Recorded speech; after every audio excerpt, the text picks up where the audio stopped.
The media is lying about the Great Reset. Let's have a look. Hello everyone, Florian.Heise here, and welcome to another episode of HeiseSays.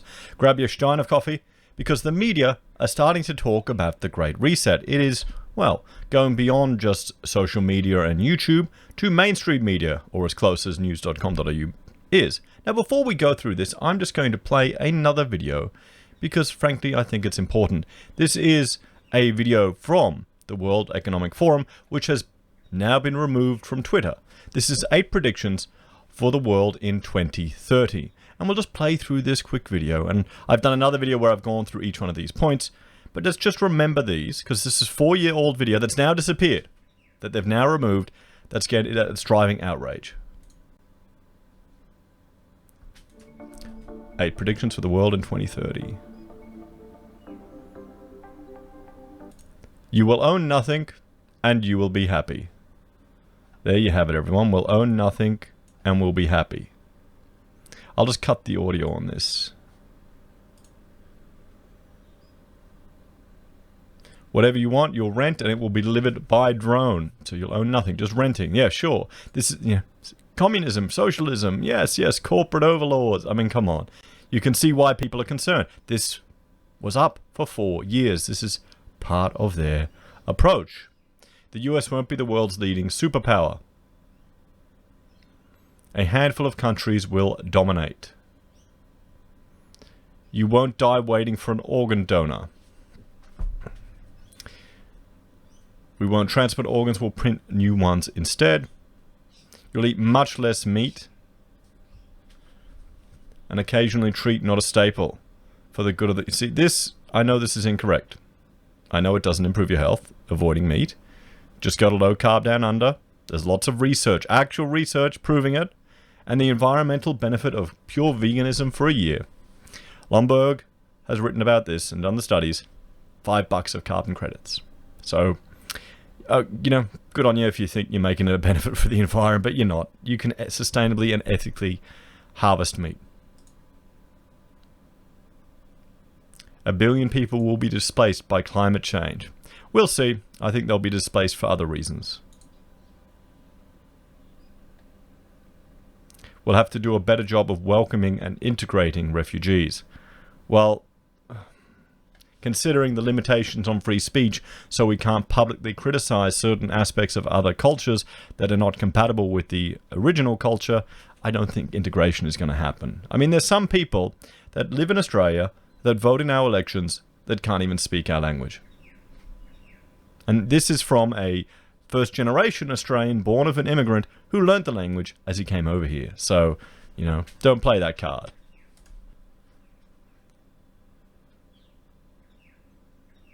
Polluters will have to pay to emit carbon dioxide. You know what that means? More taxes, everyone. That's what it means, more taxes. And you know what happens? You know who it gets passed on to? The proletarians. Us. But don't worry, our glorious leaders will take care of us. There will be a global price on carbon. This will help make fossil fuels history. We could be preparing to go to Mars. We could be fleeing for Mars. How many of you would line up to go to to get away from this planet if we're ruled by the types of the World Economic Forum? Would there be a chance to start anew on Mars? Is Musk, does he have the right plan? They've worked out how to keep you healthy in space. The start of a journey to find an alien life. Western values will have been tested to the breaking point. Checks and balances that underpin our democracies must not be forgotten. Huh, funny that. Particularly with what's happening in the States at the moment. All the criticism of just calls to use the checks and balances, hey? It depends on what side of the spectrum you're on. It was interesting when I spoke to a futurist months ago. He seemed to think just having a diverse group of people, just based on their race and religious belief, was enough to have a diverse group of ideas. I was surprised that he didn't realize that if they all had the same ideological position, you wouldn't get a diverse group of ideas.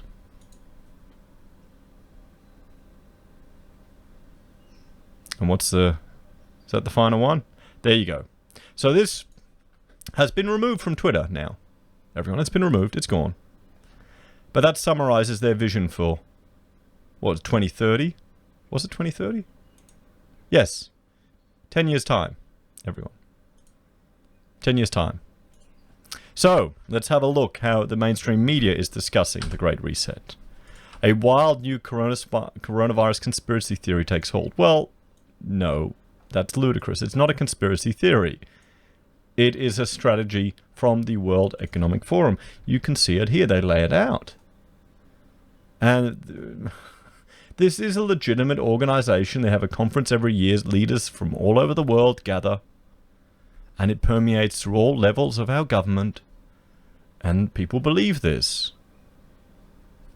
That's not a conspiracy theory. They think they know better. How's that a conspiracy theory?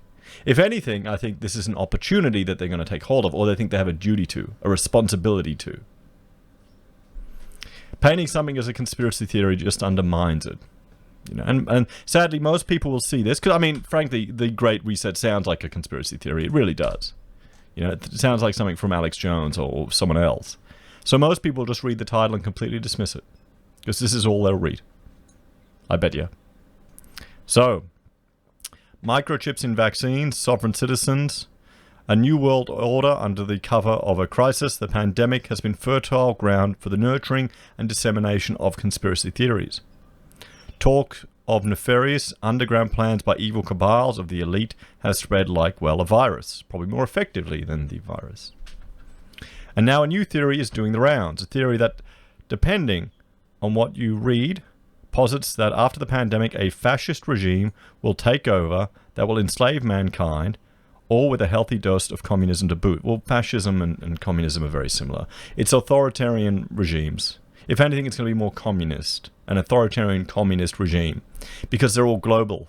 You know, they're not, well, they're not separating on race or nationality. It's a global communist, a global reset. Naturally, your guns, if you have them, will be taken away. Well, I mean, that's already happening. Why do you think... Look at the violence in the States. Look at the number of people that have guns. It allows you at least ability to magnify your ability to protect yourself and your family. So it's called the Great Reset.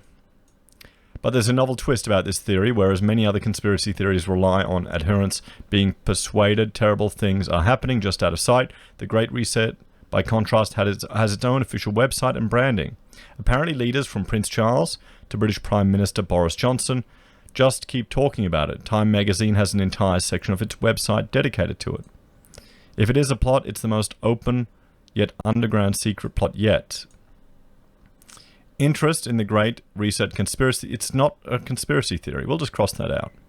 Interest in the Great Reset began to surge in recent weeks following a video featuring Canadian Prime Minister Justin Trudeau giving an online speech to the United Nations where he mentioned a reset of the economy. The speech was actually in late September, but has been widely circulated in recent weeks.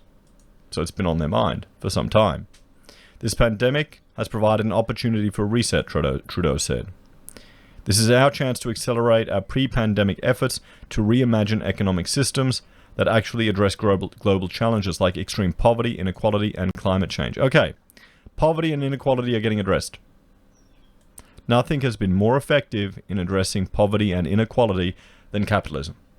Nothing throughout all of history. If we start embracing socialistic approaches to try and address these issues, we will fail. Because we've failed every time when we've tried it. I know all you lazy lefties that sit at home and eat corn. I don't know what I'm saying. You know, the stereotype, the Antifa type. I know they think they can make a better world, but really, frankly, capitalism is the best way to do it. It sucks. It's not fair, but life ain't fair. You got to deal with it. Climate change, who cares? It's a slow-moving situation that'll be solved before it even becomes an issue. All the interventions we do are pathetic right now that aren't going to make any difference. Really? We should just allow the economy to improve, allow capitalism to speed up progress, to have a greater chance at finding solutions. The market will provide. You just have to trust it. Mankind survives slow-moving disasters. Because all the interventions we do, if we, here's a quote. Here's a quote from the chief scientist here in Australia. If we were to remove 1.3% of carbon emissions, it would make no difference. That's all of Australia's. Guys, it would make no difference to the planet at all. But it would make an impact on our economy, on our quality of life, on our freedoms and liberties. But that's never considered. I mean, most lefties, most greenies, most people who think the world is coming to an end in a couple of weeks don't appreciate the fact that they don't even understand the concept of embodied energy or even have done any of the sums. Unfortunately, in architecture school, we're greenwashed. So I've had to do all the sums. Mr. Trudeau also spoke of building back better by supporting the vulnerable in society and achieving sustainable development goals. If the slogan seems familiar, it was used by the Biden-Harris presidential campaign, with the website claiming it would give American working families the tools, choices, and freedoms they need to build back better. In Britain, Mr. Johnson has also been sidelining in the Build Back Better slogan here, there, and everywhere. Just last week, Mr. Johnson used the hashtag Build Back Better in a tweet. Exactly. It's what they're talking about. It's marketing spin, everyone. That doesn't make it a conspiracy theory. If they go to the same events, if their advisors go to these events, if they read the same books, if they talk to the same people. I've got I'll show you what. You know what? I'll bring this up. Bear with me for one moment. I was going to do a separate video on this, but I'll show you here. This was sent to me by a viewer. And hang on. Here we go. This was sent to me by a viewer. It's a marketing document about the Great Reset, a guide to the Great Reset. Okay? Reshaping the marketing communication industry to serve people and the planet. A note from the authors. And you can see who the authors are. This isn't a conspiracy, everyone. This is probably an evolution of the, global environmentalist movement tied in with economic socialism and social justice all coming to a head. And that's the most dangerous thing, because rational debate gets thrown out the window. The scary thing is you've got people in nations where they're stamping on free speech. You've got social justice-fueled mobs on Twitter getting people blacklisted. You've got corporate overlords limiting the amount that people can speak in public. Deplatforming people from the modern public square, such as YouTube and others. That's the concern. We should be able to discuss these things in public. It seems like a one-sided article, though. Coincidence? Probably not. It's become a buzzword.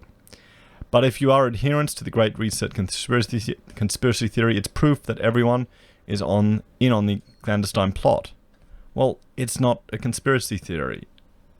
It is a strategy from the leader and the World Economic Forum, Klaus, with his belief that there's a fourth industrial revolution about to appear.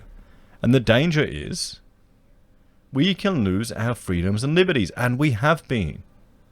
And they're going to be people that will be clamoring for it, even here in Australia. Just look at all the Karens who are, rousing and dobbing on their neighbours for having too many over, or dobbing on people if they don't wear a mask, if you don't conform.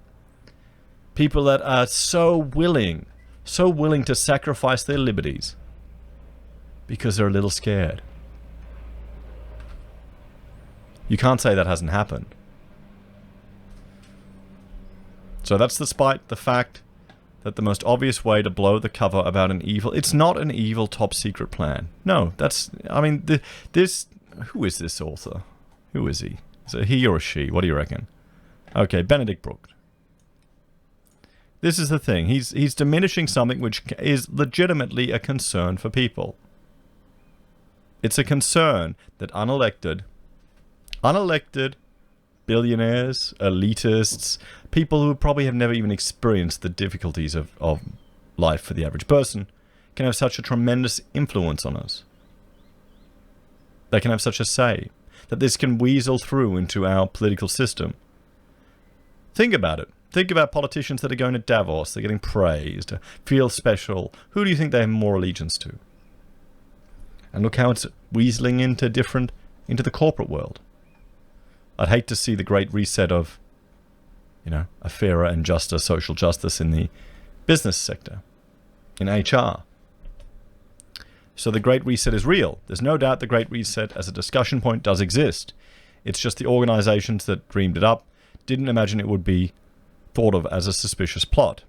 In June, the World Economic Forum, a talking shop of political and corporate leaders that meets annually in the Swiss resort of Davos, launched the concept and uploaded a website all about the process. Prince Charles was on board to give the launch a bit of star power, which also included a book on the subject by WE Executive Chairman Klaus Schwab.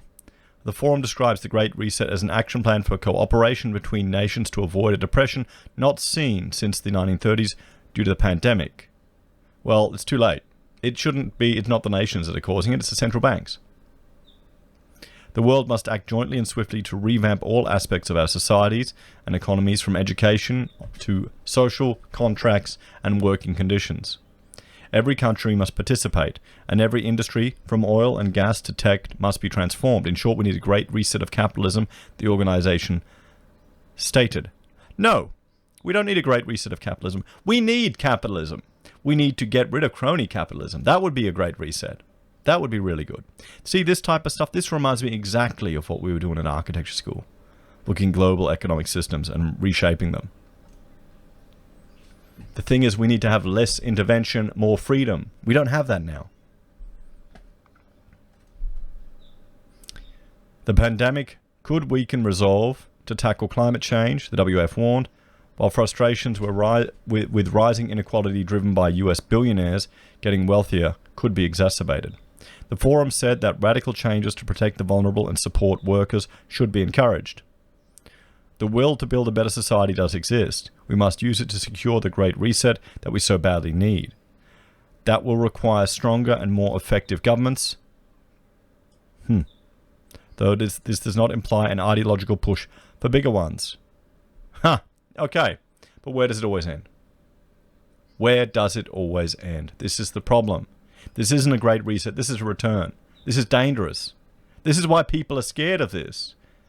Because the more control you hand over to the government, the more authority, the more power they get, the danger appears. What do you think is the biggest source, the biggest danger to people?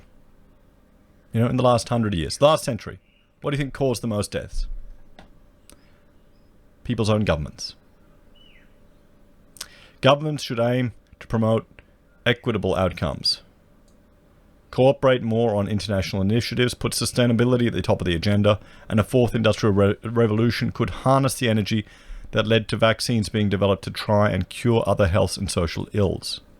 It's all very impressive sounding, but also very vague, leaving governments to interpret it whatever way they see fit. This vagueness and the somewhat dramatic language employed by the forum has allowed conspiracy theories to creep in.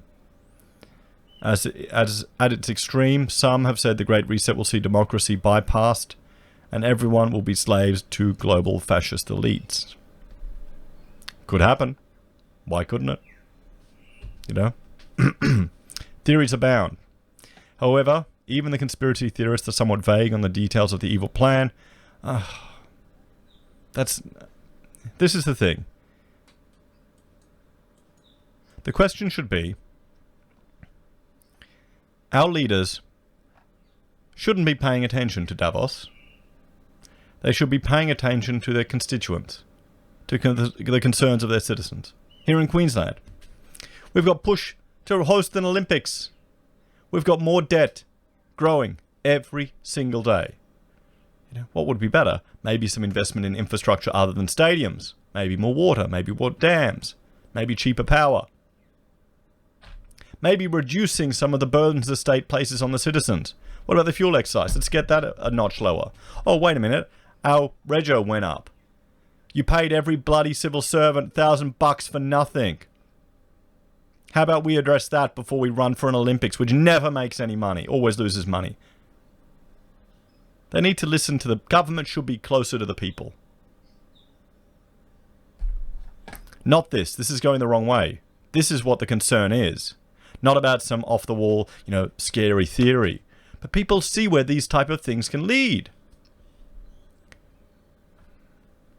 There's been talk of the Great Reset going about a political globalism. However, nations have been working together for decades through global bodies like the UN and WHO. Yes, and our quality of life is declining. You've got some countries that aren't playing by the rules. Look at what China's doing. Others have interpreted the phrase stakeholder capitalism, which is used by the WF and describes companies having motives other than just making a fat profit, such as looking after staff, as being essentially fascist, which is quite the jump. There's possibly some self-interest here on the WF's part. Promoting the idea of countries cooperating helps keep the forum relevant and ensures leaders will still fly off for chin wags in nice resorts in Switzerland.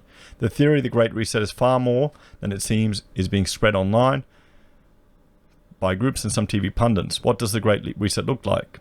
The people in charge doing whatever they want because they're in charge, says Fox News host Tucker Carlson, who also claimed choirs would be banned, as would live music, and, well, okay, they have been. We're not allowed to sing at my church on Sundays here in Queensland. It's just made up. University of Toronto political scientist Stephen Bernstein told news agency AFP that there's a lot of hyperbole in the chatter about the Great Reset. The theories use the language that someone is going to force them to do something or take away their property. Let's just play this again. You'll own nothing and you'll be happy. That's why people are concerned that our property is going to be gone. Because of this. This was published by the World Economic Forum. The author made no mention of that. I wonder why. Honestly, I don't think it's anything nefarious. I think it's just being lazy. And he's already made his mind up about it. Dr. Matthew Marquis, a lecturer of psychology in La Trobe University, who has looked into conspiracy theories, said they often flare up when society was in flux. During times of crisis, yeah, okay, I don't care. Delving deep into the subject, even it was way off the mark, can give us a sense of, no. Okay. Online, some have pondered how exactly world leaders, who were inept enough to allow a virus to encircle the world, are apparently now smart enough to override the will of the people and put in place a global unelected government. Here's the thing. It has more to do with the bureaucrats than the political leaders. Who do you think has more influence on our day-to-day lives here in Australia? Our politicians or the bureaucrats? So, there we have it, everyone. Don't worry. It's just a crazy conspiracy theory. But remember, you know, you'll own nothing, and you'll be happy, and you'll just rent everything. Yeah. I'm sure Ramsey will be happy. What do you think? What do you reckon? Let me know your thoughts and opinions in the comments down below. Please like, share, and subscribe to the channel. If you're a fan and want to support the content I create here, there are a few ways you can. You can join us on YouTube or Patreon. You can support us using our affiliate links at Amazon, eBay, Independent Reserve, or Kucoin. You can buy merch from HeiseSays. You can use Teespring as well to get the mugs down below. You can support us using Gold Pass from the Perth Mint or via PayPal. Take care, everyone. I'll see you next time.